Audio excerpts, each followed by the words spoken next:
Champions ট্রফির ম্যাচে আজকে দুপুর ৩টায় মাঠে নামতে যাচ্ছে বাংলাদেশ দল এবং ভারত, যেখানে কিন্তু বাংলাদেশ দল ভারতের থেকে কিছুটা দুর্বল দল। কিন্তু বাংলাদেশ দল যদি ব্যাটিং, বোলিং এবং ফিল্ডিংয়ে ভালো পারফরমেন্স করতে পারে তাহলে অবশ্যই তারা ভারতকে হারাতে পারবে। যেখানে বাংলাদেশ দলের ব্যাটিংয়ের অবদানই রাখতে হবে বিশেষ করে, যেখানে বাংলাদেশ দলের ব্যাটিংয়ে রয়েছে সৌম্য সরকার, তানজিদ হাসান, তামিম, যাদের ওপেনিংয়ে সেরা পারফরমেন্স করতে হবে। এরপর মিডল অর্ডারে রয়েছে নাজমুল হোসেন শান্ত, যে কিন্তু বর্তমানে অনেকটাই অফ ফর্মে রয়েছে, যার উপর আমরা মোটেও ভরসা করতে পারছি না। তারপরও আমরা আশাবাদী যে নাজমুল হোসেন শান্ত বিশ্বমঞ্চে ভালো পারফরমেন্স করে তার যোগ্যতার জানান দেবে।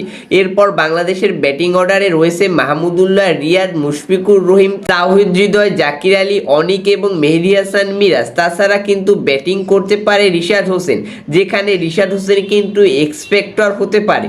অন্যদিকে বাংলাদেশের বোলিং অ্যাটাক অর্থাৎ পেস অ্যাটাকে রয়েছে বাংলাদেশের সেরা বোলার তাসকিন আহমেদ, মোস্তাফিজুর রহমান এবং তানজিম হাসান সাকিব। যেখানে বাংলাদেশ দলের দুইজন ক্রিকেটারকে আমরা অবশ্যই মিস করব, যে হলো সাকিব আল হাসান এবং লিটন কুমার দাস, যারা কিন্তু বড় মঞ্চের বড় তারকা, যাদের উপস্থিতি কিন্তু বাংলাদেশ দলকে অবশ্যই ভোগাবে।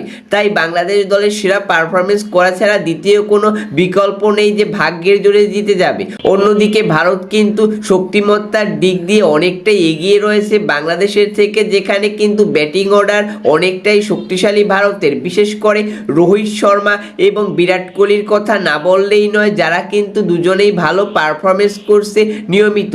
যেখানে বিরাট মাঝে মাঝে রান পাচ্ছে না, কিন্তু সেটা কোনো বিষয় নয়, বিশ্বমঞ্চে কিন্তু বড় তারকা বিরাট কোহলি। তাছাড়া ভারতের আর যারা ব্যাটসম্যান বোলার রয়েছে তারা কিন্তু বাংলাদেশ দলের ভাঙন ধরাতে পারে। তাই অবশ্যই ভারতের বিপক্ষে যদি বাংলাদেশ দলকে জিততে হয় তাহলে তাদের সেরা পারফরমেন্সের বিকল্প নেই। সেরা পারফরমেন্সের মাধ্যমেই ভারতকে হারাতে পারে বাংলাদেশ দল। তাই সবাইকে টিম এফোর্ট দিয়ে খেলতে হবে এবং আমরা আশাবাদী যে বাংলাদেশ দল চ্যাম্পিয়ন্স ট্রফির প্রথম ম্যাচটি জয়লাভ করবে এবং বাংলাদেশি ক্রিকেট ফ্যানদের আনন্দিত করবে।